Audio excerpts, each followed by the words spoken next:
अपने जीवन में जो इसे अपनाता है वही मुकद्दर का सिकंदर कहलाता है। संघर्ष ही एक ऐसा हथियार है दोस्तों जो एक इंसान को उसकी असली पहचान दिलाता है। नमस्कार साथियों, मैं आज एक महान शख्सियत सरदार वल्लभ भाई पटेल के विचारों को लेकर आपके बीच आया हूं और उनका जन्म गुजरात के खेड़ा नामक ज़िले में झाबर भाई के घर में 31 अक्टूबर 1875 को हुआ था। झाबर भाई जो कि एक पैसे से किसान थे, जो एक जागरूक नागरिक भी थे।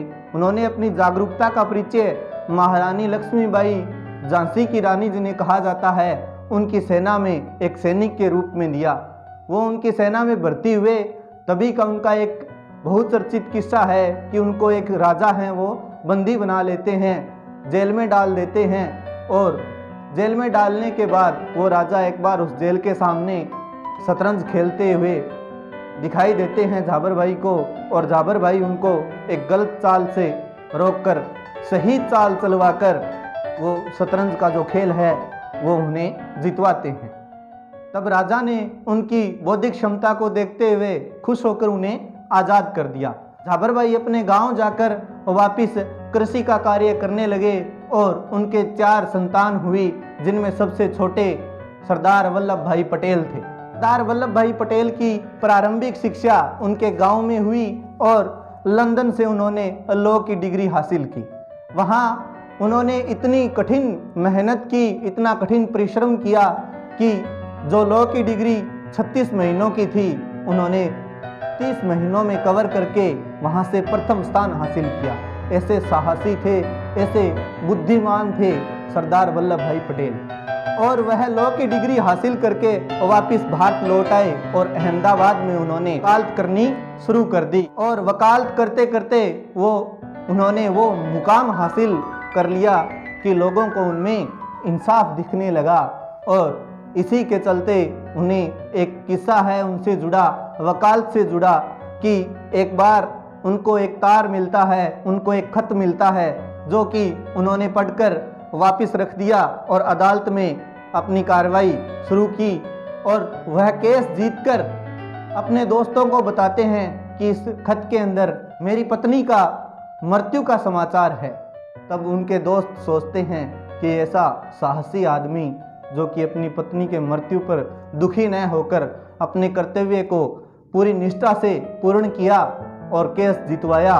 तब उनके दोस्तों को उनमें एक कर्मठ व्यक्ति नजर आता है। और उसके बाद जब वो राजनीति में आए तो उन्होंने राजनीति में अपने व्यक्तित्व को इस प्रकार दर्शाया कि पूरे भारत को एक नक्शे में उतार दिया। जब भारत 15 अगस्त 1947 को आज़ाद हुआ था तो 562 टुकड़ों में आज़ाद हुआ था। उनको एक माला में पिरोने का जो कार्य है वो सरदार वल्लभ भाई पटेल के द्वारा हुआ। कुछ कूटनीतियों के और कुछ बंदूक के आधार पर, सैन्य बल के आधार पर भी पूरे भारत के जो सभी राज्य हैं जो कि खंडित थे, अलग अलग खंडों में विभाजित थे, उनको एक राष्ट्र बनाया। या यूं कहें कि भारत को उन्होंने वर्तमान स्वरूप दिया।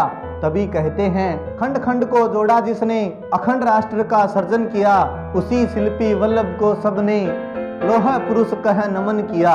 उसी शिल्पी वल्लभ को सबने लोह पुरुष कह नमन किया।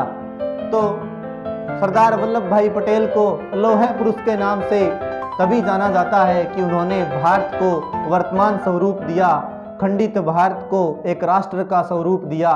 तभी सरदार वल्लभ भाई पटेल को लोह पुरुष के नाम से जाना जाता है। और बारडोली सत्याग्रह के बाद उन्हें सरदार की संज्ञा दी गई, उन्हें सरदार के नाम से पुकारा जाने लगा। और अंततः 15 दिसंबर 1950 को लोह पुरुष पूरी दुनिया को अलविदा कह गए, उनकी मृत्यु हो गई। और मरणोपरांत सन 1991 में उन्हें भारत के सर्वोच्च सम्मान भारत रत्न से नवाजा गया, जो कि भारत रत्न उनके पुत्र विपिन भाई पटेल के द्वारा लिया गया था।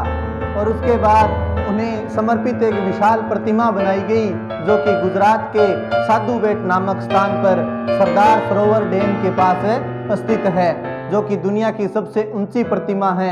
182 मीटर ऊंचाई है उस प्रतिमा की, जिसका उद्घाटन तत्कालीन प्रधानमंत्री नरेंद्र मोदी के द्वारा किया गया था 31 अक्टूबर 2018 को सरदार वल्लभ भाई पटेल की 143वीं जन्म वर्षगांठ पर उसका उद्घाटन किया गया था। और इसके मुख्य जो शिल्पकार हैं वो भारत के पद्म विभूषण विजेता राम सुतार हैं। ये थे सरदार वल्लभ भाई पटेल। उनके लिए दो लाइनें, आओ झुककर सलाम करें उन्हें जिनकी जिंदगी में ये मुकाम आया, किस कदर खुश नसीब हैं वो लोग जिनका लहू देश के काम आया। इसी प्रकार हमें भी सरदार पटेल के प्रभावशाली जीवन से प्रेरित होकर आगे बढ़ना चाहिए। धन्यवाद। जय हिंद, जय भारत।